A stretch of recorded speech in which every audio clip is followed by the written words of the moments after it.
নবুয়ত লাভের পূর্বে সমাজের দুরবস্থা দেখে চিন্তিত হলেন কীভাবে এই সমাজকে আদর্শ সমাজ হিসাবে গড়ে তোলা যায়, কীভাবে এই যুব সম্প্রদায়কে একটি সভ্য যুব সমাজ হিসাবে গড়ে তোলা যায়। কারণ তিনি জানতেন আজকের এই যুব সমাজই গোটা পৃথিবীকে শাসন করবে, আজকের এই যুব সমাজই তাম দুনিয়ায় কালিমার পতাকাকে উড্ডীন করবে।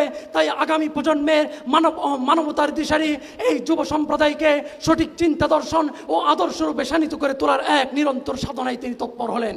শুধু তাই নয়, মাত্র 14 বছর বয়সে তিনি হিলফুল ফুজুল নামক সংগঠন গড়ে তুললেন। প্রিয় উপস্থিতি, সেই যৌবনকালেই তো রাসূল আকরাম সাল্লাল্লাহু আলাইহি ওয়াসাল্লামের বিশ্বস্ততা এবং আমানতদারিতায় মুগ্ধ হয়ে খোদ শত্রুরাই তাকে আলামিন উপাধিতে ভূষিত করেছিল।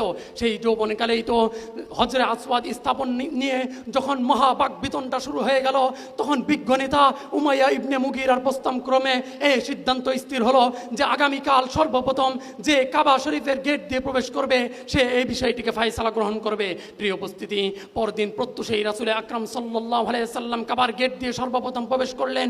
উপস্থিত সকল মানুষ দেখা মাত্রই সমস্যারে বলে উঠলেন, হাদাল আমিনু কদ রাদিনাহু, হাদাল আমিনু কদ রাদিনাহু।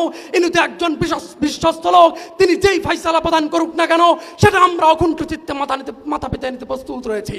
সম্মানিত উপস্থিতি, বিচারকের আসনে অধিষ্ঠিত হলেন নবী মুহাম্মদ। এমন অভূতপূর্ণ বিচক্ষণতার সাথে ফায়সালা প্রদান করলেন যার শীতল পরশে শীতল হলো উত্তপ্ত হেজাজ ভূমি, রক্ষা পেল মক্কাবাসী এক রক্তক্ষয়ী যুদ্ধ থেকে।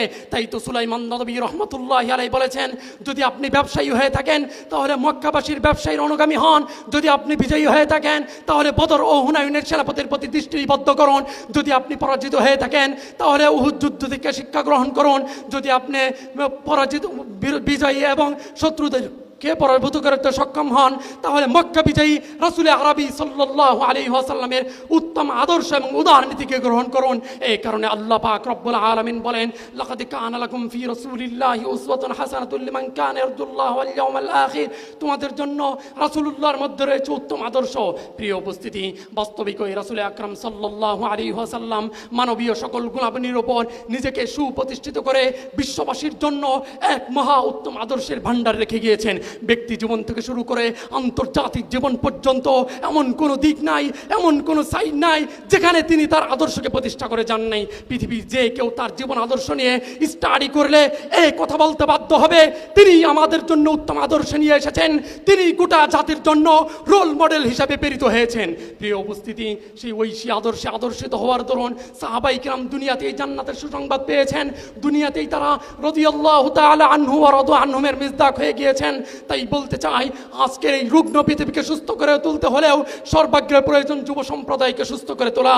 কিন্তু অত্যন্ত দুঃখজনক হলেও বাস্তব সত্য এই যে আজকে তাম পৃথিবী জুড়ে যে অশান্তি এবং নৈরাজ্যতার প্রতিযোগিতা চলছে, এর মূল ও মৌলিক কারণ হলো যুব সমাজের অধঃপতন। আজকে যুব সমাজ রাসূলুল্লাহ সাল্লাল্লাহু আলাইহি ওয়াসাল্লামের আদর্শকে বৃদ্ধাঙ্গুলি প্রদর্শন করে ইহুদি খ্রিস্টানদের আদর্শে আদর্শিত হয়ে হাঁটি হাঁটি পা করে তারা জাহান্নামের দিকে এগিয়ে যাচ্ছে।